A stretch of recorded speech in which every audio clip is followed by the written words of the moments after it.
అనుకోకుండా కుటుంబ పెద్ద కోల్పోతే ఇంటి బాధ్యత నెత్తి మీద పడితే అప్పుల ఊబిలో కూరుకపోతే సమాజంలో కష్టపడి దుక్కి దున్ని పంట పండించి ప్రతి ఒక్కరిని కలుపుకొని పోయి సంసారాన్ని నడిపించడానికి పెద్ద కొడుకు ఎట్లా ప్రయత్నం చేస్తాడో ఈ 2 ఏళ్లలో ఒక్క రోజు కానీ ఒక్క గంట కానీ సెలవు తీసుకోకుండా రోజుకు 18 గంటలు పనిచేసి తెలంగాణ రాష్ట్రాన్ని ఇవాళ దేశంలోనే ఒక గౌరవప్రదమైన స్థానానికి తీసుకొచ్చినాం.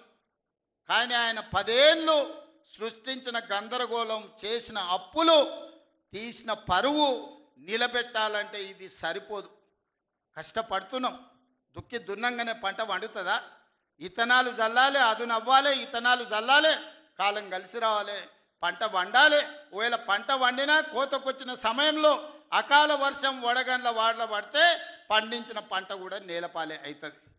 కాలం కూడా దేవుడు కూడా మనల్ని ఆశీర్వదించాలి. ఇవాళ తెలంగాణలో కాలం కలిసి వచ్చి దేవుడు ఆశీర్వదించిండు కాబట్టి ఇవాళ కష్టపడ్డాం. మొన్న ఆయన వచ్చిండు 2 ఏళ్ల తర్వాత.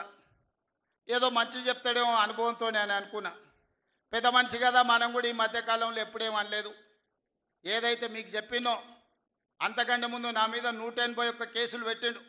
చెంచల్గూడ చెర్లపల్లి జైల్లో బంధించాడు. ఎన్నో రకాలుగా సతాయించాడు. నన్నే కాదు నా కుటుంబాన్ని కూడా పట్టి పీడించాడు. కానీ బాధ్యత వచ్చినాక ఆలోచన చేసిన నా కోపాన్ని, నా బాధను దృష్టిలో పెట్టుకొని ఇవాళ పగ సాధించే కార్యక్రమాలు మొదలు పెడితే ఆయన పై వలగొట్టే పని పెడితే రాష్ట్రానికి నష్టం జరుగుతుందని తూవాన్ పాపన వాడు పోతాడు, పోని మనం మంచి పని చేయాలి. దేవుడు శిక్ష ఇచ్చిండు. నేను ప్రమాణ స్వీకారం చేసినాడే కూలబడ్డాడు, నడువిరిగింది. ఇంక ఇంతకంటే పెద్ద శిక్ష నేను జైలు వేసినా అయ్యేదేం లేదు. ఆయననే ఫామ్ హౌస్ను ఒక బందీఖానగా మార్చుకొని చుట్టూతో నా పోలీసులే ఉన్నారు, లోపల ఆయన ఉన్నాడు. చెర్లపల్లికి పంపించినా చెంచల్గూడకు పంపించినా గదే అవుతుంది కదా. ఇక తిండి బరువు నాకు ఎక్కువ అవుతుంది. అదొకటి. లోపల చెర్లపల్లి చెంచల్గూడ పెడితే ఆయన తిండే తినికి మళ్ళీ ఆయన ఏదైనా కావాలంటే అది అయితే సర్కార్కి ఎక్కువ ఖర్చు అవుతుంది. తిండి ఆయన సంపాదించి తిన్నా ఫామ్ హౌస్లే ఒక బందీఖానగా పెట్టుకొని చుట్టూతో మన పోలీసులే పహారా కాస్తున్నారు. ఇక ఆయన చేసిన పాపాలకు ఆయననే పోతాడని ఊరుకున్నా. ఎప్పుడైనా ఏమన్నా అన్నానా? ఏమన్నా అన్నానే? ఎప్పుడైనా ఏమన్నా అన్నానా? మీరు చెప్పురు. ఇక్కడ పాత్రికేయ మిత్రులు ఉన్నారు అందరు, నాకు కూడా దోస్తులే కదా వాళ్ళందరూ. చెప్పురు. ఎప్పుడైనా ఏమన్నా అన్నానా? ఒక్క కేసు అయినా పెట్టినా? పోనీ ఈ జిల్లాలో ఎవరి మీద నన్ను ఒక కేసు పెట్టినా? ఎన్ని పాపాలు చేసారు వాళ్ళ ఎమ్మెల్యేలు, మంత్రులు మీకు తెలుసు కదా. ఎంతమంది ఆస్తులు గుంజుకున్నారు మీకు తెలుసు కదా. ఎవరినన్నా నేను కక్షతోనేమన్నా చేసినా? నేను ఒకటే అనుకున్నా, ఎవరి పాపానికి వాడు పోతాడు. మనం చూసినా చూడకపోయినా పైన దేవుడు ఉన్నాడు, పైనుంచి కిందికి చూస్తూనే ఉంటాడు. ఎవరిని లెక్క వానికి రాస్తూనే ఉంటాడు, ఎవరిని మిత్తి వానికి చెల్లిస్తూనే ఉంటాడని. ఆ మిత్తిలో భాగంగానే నేను ప్రమాణ స్వీకారం చేయడానికి పోయిన రోజే మంచం మీద నుంచి బోర్ల పడి మక్కెలు ఇరిగి మూలకు పడ్డాడు. ఇక ఆయన నిన్నొచ్చి పెద్ద మనిషిలాగా మంచి చెప్తాడేమో అనుకున్నా. తోలు తీస్తా అని అన్నాడు. తోలు తీస్తాడంటేనే ఇక నేను చెప్పదలుచుకున్నా, అయ్యేగా నా సంగతి వదులు. కానీ మా సర్పంచులు వచ్చిండ్రు, రా ఏ తోలు తీస్తావురా? నీ తోలు తీసుడు కాదు, నిన్ను చీరి చింత కట్టి చింతమడకల ఏలాడేసి కొడతారో లేదో మా సర్పంచులు, రా కొడంగల్కి వస్తావా లేకపోతే మమ్మల్ని చింతమడకకు రమ్మంటావా? మా సర్పంచులను దోల్తా. సోయి లేని మాటలు, స్థాయి లేని విమర్శలు. ఒక్కటన్నా అక్కడికి వచ్చే మాట మాట్లాడిండా? 10 ఏళ్ళు నువ్వు పూర్తి చేస్తే, 10 ఏళ్ళు ఎస్ఎల్బి పూర్తి చేస్తే నల్గొండకు 4 లక్షల ఎకరాలకు నీళ్లు వచ్చేది. 10 ఏళ్ళు పాలమూరు రంగారెడ్డి పూర్తి చేస్తే పాలమూరు జిల్లాలో 10 లక్షల ఎకరాలకు వచ్చేది. కల్వకుర్తి పూర్తి చేస్తే 3.5 లక్షలకు వచ్చేది. భీమా పూర్తి చేస్తే 2 లక్షలకు వచ్చేది. కోయిల్ సాగర్ లేకపోతే ఏది చేసినా, నెట్టంపాటు చేసినా, నా మక్తల్ నారాయణపేట కొడంగల్ పూర్తి చేస్తే 1.5 ఎకరాలకు మాకు నీళ్ళు వచ్చి ఇవాళ కందులు వండించి, జొన్నలు వండించి, కల్తీ కళ్ళు తాగి బతికే పరిస్థితి మాకెందుకు ఉంటుండే? మేము కూడా మీ లెక్కనే మంచిగా పంటలు వండించేటోళ్ళం, మంచి బట్టలు తొడుక్కునేటోళ్ళం. మేము కూడా మా పిల్లల్ని చదివించుకునేటోళ్ళం.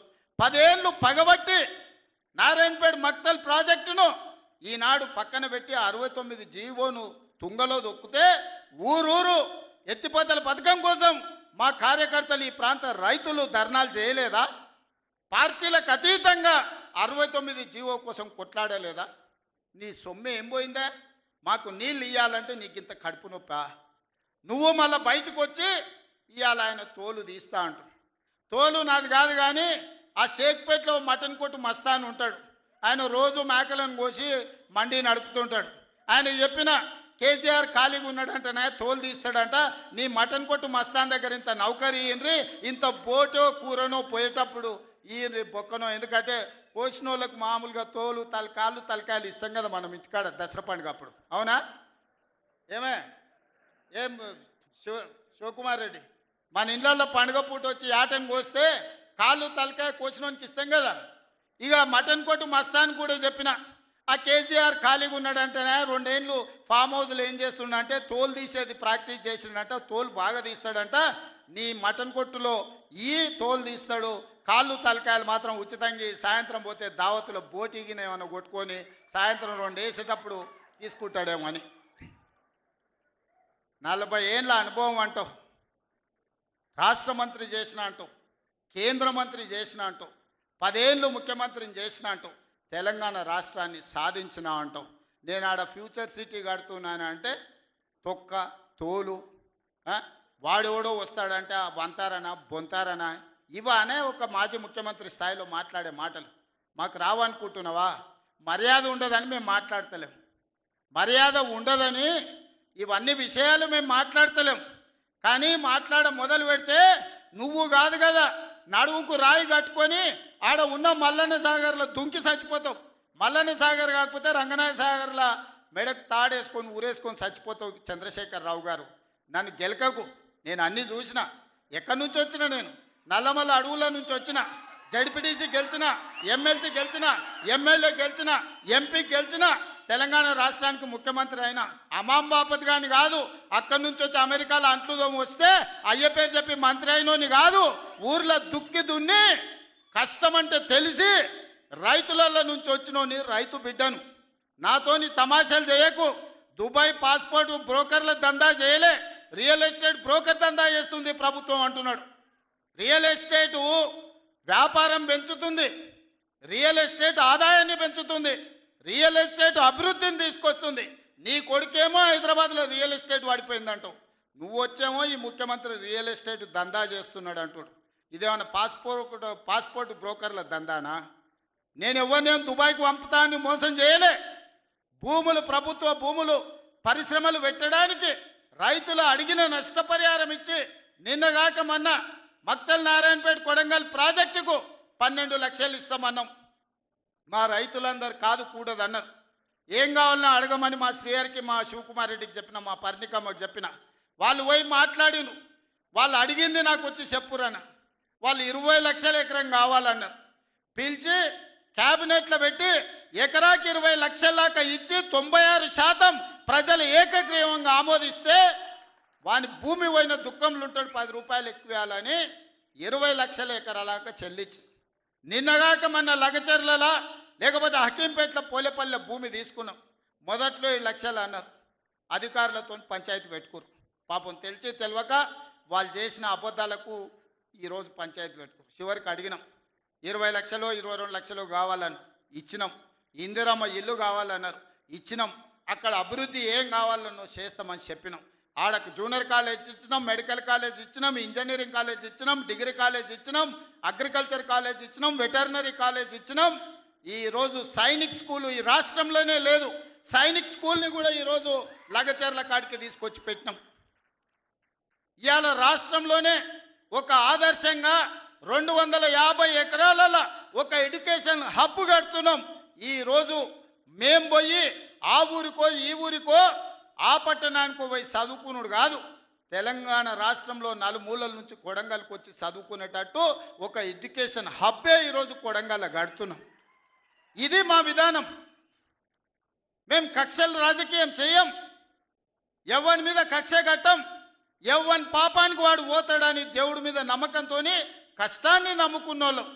కొడంగల్ ప్రజలు రోజుకో 2 గంటలు ఎక్కువ పని చేసేటోళ్ళే కానీ ఎవరిని సొమ్ము ఆశించేటోళ్ళు కాదు. ఎవరి గురించి మేము ఆలోచన చేయం, మా పని మేము చేసుకుంటాం. కానీ మా పని మేము చేస్తుంటే కూడా కాళ్ళలో కట్టె పెట్టిర్రు అనుకో, ఇక మా సంగతి అయితే చూపుతామయ్యా. ఏమంటారు? అంతేనా? అంతేనా? 2 ఏళ్ళు ఏమన్నా అన్నానా? ఆయన మన బయటకు వచ్చి ఇక చూస్తా, తోలు తీస్తా, తాట తీస్తా, ఇక నీ సంగతి చెప్తా అన్నాడు. రా బిడ్డ రా, రా రెడీగా ఉన్నారా ఇక అందుకే కొడంగల్ నుంచే చెప్తాం నీకు అని చెప్పి 3 రోజుల నుంచి మాట్లాడలేదు ఇవాళ మాట్లాడుతున్నా ఆయన కొడుకు చెప్తున్నాడు మైకు ముందలకు వస్తలేడు ఆయన దాచుకున్నాడు అని నీ ముఖం ఎప్పుడైనా చూసుకున్నావులా అద్దంలా పేడమూతి బోడిలింగం నువ్వు కూడా నా గురించి మాట్లాడతావా నీవెంత నీ స్థాయి ఎంత అయ్య పేరు చెప్పి బతికటోనివి నువ్వు ఆంధ్రలో గుంటూరులో గుడివారిలో చదువుకున్న నువ్వు నీకేం తెలుసు తెలంగాణ గురించి మా పౌరుషం గురించి నువ్వు కాదు మొత్తం నీ జాతినంతా తెచ్చుకో ఎట్లా తెచ్చుకుంటావు ఏడికి రావాలనో చెప్పు మా ఊరు అన్నారా మేమన్నా మీ ఊరికి వస్తాం ఎవడు భయపడుతుండో సంగతి తేలుస్తా వెనకటికోసారి చెప్పినా గిట్లనే గజ్వేల్కి వచ్చి చూడు అని చెప్పిన గజ్వేల్కి వస్తా బిడ్డ నీ నెత్తి మీద కాలు పెట్టి తొక్కుతా అని గజ్వేల్కి లక్షలాది మంది కార్యకర్తలతో పోయినాం కాలు మీద పెట్టి తొక్కితే పాతాళానికి పోయిన మళ్ళీ ఇప్పటి వరకు తేలలేదు ఇవాళ చెప్తున్న మీడియా మిత్రులారా రాసుకోండి 2029 ఎన్నికల్లో 2/3 మెజారిటీ మన సీట్లు ఒకవేళ 119 ఉంటే 80కి పైగా సీట్లతోని 2029లో మా ప్రభుత్వం ఏర్పాటైంది ఒకవేళ 153 సీట్లయితే 100 పైగా సీట్లతోని 2/3 మెజార్టీతోని తెలంగాణలో రెండోసారి కాంగ్రెస్ ప్రభుత్వాన్ని తెస్తాం ఇది మా సవాల్ చంద్రశేఖరరావు గారు తారక రామారావు గారు హరీష్ రావు గారు దయాకర్ రావు గారు ఇట్లా చెప్పుకుంటూ పోతే వినోదరావు గారు కుక్కట్పల్లి కృష్ణారావు గారు రాసి పెట్టుకో 2029లో 2/3 మెజార్టీతోని ఈ రాష్ట్రంలో కాంగ్రెస్ ప్రభుత్వాన్ని ఏర్పాటు చేస్తా ఇదే నా సవాల్ శాతనైతే కాసుకో బిడ్డ నీ రాజకీయం ఏందో నేను చూస్తా నేను రాజకీయం చేసినంత కాలం ఈ కల్వకుంట చూసేటోళ్ళు కాలకుంట విషం లాంటి కేసీఆర్ కుటుంబాన్ని అధికారులకు రానివ్వను ఇదే నా శపథం కొడంగల్ బిడ్డగా ఈ గడ్డ మీద నుంచి నేను శపథం చేస్తున్నా నేను రాజకీయాలలో ఉన్నంతసేపు రాబోయే ఎన్నికల్లో కేసీఆర్ కుటుంబానికి అధికారం అనేది కళ బీఆర్ఎస్ పార్టీ కేసీఆర్ చరిత్ర గతమే మీ పార్టీకి మీకు భవిష్యత్తు లేదు ఎవడైనా చర్చించుకుంటే పొద్దుపోనప్పుడు మాట్లాడుకోవడానికి పనికొచ్చే చరిత్రనే తప్ప భవిష్యత్తు తెలంగాణ రాష్ట్రానికి నీ తరఫున ఒరిగేది ఏమీ లేదు బీఆర్ఎస్ కేసీఆర్ గతమే తెలంగాణ భవిష్యత్తు కాంగ్రెస్ మీ గత చరిత్రతోని ఈడ ఒరిగేదేం లేదు వెనకటికెవడో అన్నాడంట మా తాతలు నేతులు దాగినరు మీరు వచ్చి మా మూతులు నాకండి అని అట్లా ఉన్నది నిన్ను అసెంబ్లీలో ఓడగొట్టినాం పార్లమెంట్లో గుండు సున్ని ఇచ్చినాం మన కంటోన్మెంట్లో బండకేసి కొట్టినాం మొన్న జరిగిన జూబ్లీహిల్స్లో బోడబండలో బండ కింద వాతి పెట్టినాం నిన్నగాక మొన్న జరిగిన సర్పంచులల్లా 12,726లో 8,335 సర్పంచులను గెలిపించుకున్నాం సిగ్గు లేదు ఇన్నిసార్లు ఓడగొట్టినా ఇంకా సిగ్గు లేకుండా బయటకు వచ్చి కింద పడ్డ పైకాలు నాదే అని వెనకటికి ఓడో అన్నాడట ఇట్లాంటి ఊకదంపుడు ఉపన్యాసాలు పొంకనాలు వెనకటికి ఓడో పొంకనాల పోసిగాడు చెప్పిండట నాకున్నే 3 ఏట్లే కానీ 36 దొడ్లు ఉన్నాయని చెప్పిండట ఇవన్నీ కళ్ళు కాంపౌండ్లో చెప్పుకోవడానికి బాగుంటాయి కాలక్షేపం చేయడానికి కళ్ళు కాంపౌండ్ మాటలు మాట్లాడకండి తండ్రి కొడుకులు ఇవన్నీ మేము చూసినాం శాతనైతే రాండి ఏందో చెప్పు